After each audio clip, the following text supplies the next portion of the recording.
Sister kitchen and ব্লগে আপনাদের স্বাগত। আশা করি আপনারা ভালো আছেন, আমরা খুব ভালো আছি। তো আজকে আবার একটা রেসিপি নিয়ে আপনাদের কাছে চলে এসেছি। আজকে বানাবো চাল কুমড়ো দিয়ে একটা নতুন রেসিপি। চাল কুমড়োর তো অনেক ধরনের রেসিপি আপনারা খেয়েছেন, তো একটা একদম নতুন রেসিপি। চলুন রেসিপিতে নিয়ে নিয়েছি এখানে চাল কুমড়ো একদম গ্রেট করা। এটা ভালো করে ধুয়ে নিয়ে ভালো করে আমি রসটা বের করে নিয়েছি। এবার এখানে নারকেলের দুধ আছে, লিকুইড দুধ আছে, ফোড়নের জন্য শুকনো লঙ্কা, তেজপাতা, কালো জিরে, এখানে রয়েছে গ্রেট করা নারকেল কোড়া, এখানে রয়েছে বেকিং সোডা, এখানে চিনি, লবণ, ময়দা। তো এটা এবারে আমি কিছু জিনিস দিয়ে মেখে নেব। প্রথমে দেব ময়দা,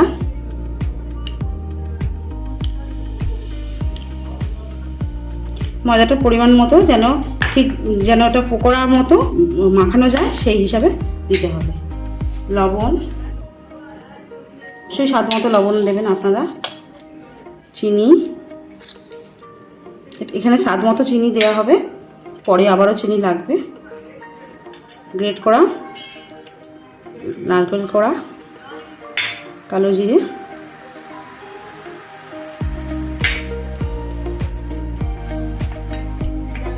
আর বেকিং পাউডার। এগুলো দিয়ে আমি ভালো করে মাখিয়ে নেব। ময়দাটা আরও আমার লাগবে, তো আরও একটু দিতে হবে। আমার মাখানো পুরো রেডি, এবারে এগুলো ভেজে নেব। তো কড়াই আমার গরম হয়ে গেছে।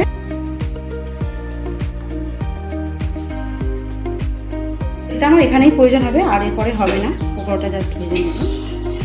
কড়াই গরম হয়ে গেছে, তো আমি পুরো রান্নাটাই আমি সাদা তেলে করব। কড়াইটা গরম হয়ে গেছে, এবার আমি দিয়ে দেব।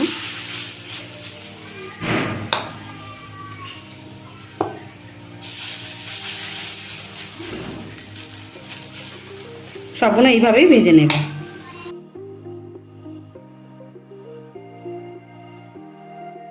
আমি এই 1 মিনিট পরে উল্টে দিলাম। এই উল্টে দিয়েছি, আবার একটু উল্টে ভেজে দেব। তো হয়ে গেছে আমার পুরো ভাজা, দেখুন একদম দুপিটি ভাজা হয়ে গেছে। এবার আমি নামিয়ে নেব।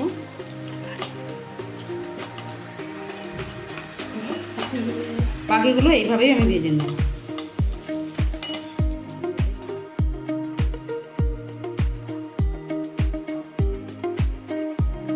আপনাদের সুবিধার জন্য আবারও দেখিয়ে দিচ্ছি। হ্যাঁ, অবশ্যই এই পকোড়াটা ভাজানো আপনাদের উপরে, আপনারা যদি অন্যরকমভাবে চান তো অন্যভাবে করতে পারেন। আমার কাছে এটাই ভালো লাগছিল, আমি এইভাবেই করে দেখেছি, ভালো লেগেছে, তাই এইভাবেই আপনাদের কাছে। তো আবারও ভালো করে আমি এপিট ওপিট করে ভালো করে ভেজে নিয়েছি। বড় নামিয়ে নেব এবার। তো সবগুলো আমার ভাজা হয়ে গেছে। আপনারা চাইলে কিন্তু এই ভাজাটাও খেতে পারেন। তো আমি এটা গ্রেভি করব। তো তেজপাতা, লঙ্কা, কালো জিরে,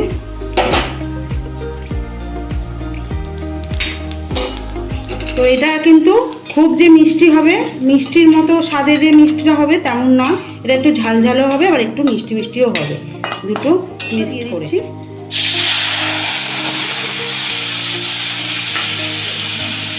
এবার দেবো লিকুইড দুধটা।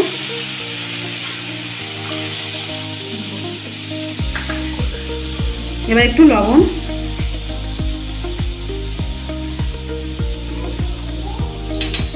এটা ভালো করে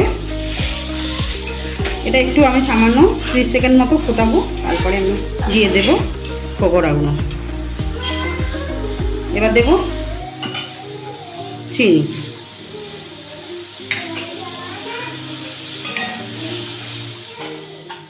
তো এটাতে কিন্তু আমি কালার দিইনি, দেখতেই পাচ্ছেন এটা সাদা হয়ে রয়েছে। এই কালারটাই কিন্তু আমার বেস্ট লাগে, তো এই কালারটাই আমি করি। সবগুলো দিয়ে দেব। এটা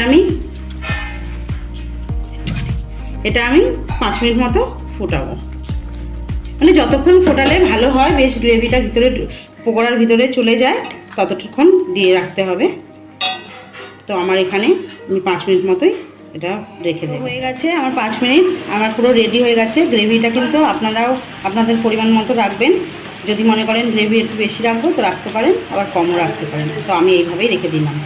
তো দেখেছেন একদম কিন্তু দারুণ হয়েছে, পুরো গ্রেভিটা ভিতরে কিন্তু সফট করেছে একদম এর মধ্যে। নামিয়ে নেব এবার।